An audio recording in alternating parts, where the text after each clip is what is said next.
నా పేరు సోహిత, మా చెల్లి పేరు ధన్యత. మాది తూర్పు గోదావరి జిల్లా రంగంపేట. మార్చి 8వ తేదీన అంతర్జాతీయ మహిళా దినోత్సవాన్ని పురస్కరించుకుని మేము ఈ సైకత్ శిల్పాన్ని రూపొందించాము. మేము పలు జాతీయ అంతర్జాతీయ దినోత్సవాలకు ప్రజలను చైతన్యవంతం చేయడానికి మా సైకత్ శిల్పాల ద్వారా కృషి చేస్తూ ఉంటాం. నేడు అనునిత్యం మహిళలు అనేక రకమైనటువంటి దాడులకు గురవుతున్నారు. మనం ఈ సమాచారాన్ని ప్రింట్ అండ్ ఎలక్ట్రిక్ మీడియాలో చూస్తున్నాము.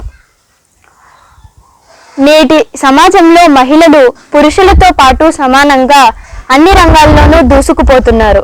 అయినప్పటికీ అక్కడక్కడ అసమానతలు, వివక్షతకు గురవుతూనే ఉంటున్నారు. మేము ఈ అంశాన్ని దృష్టిలో పెట్టుకుని అత్యాచారాలు, అసమానతలు, ప్లీజ్ రెస్పెక్ట్ ఉమెన్, సమానత్వమా నీవెక్కడ అన్న నినాదాలతో మేము ఈ సైకత్ శిల్పాన్ని రూపొందించాము. చట్ట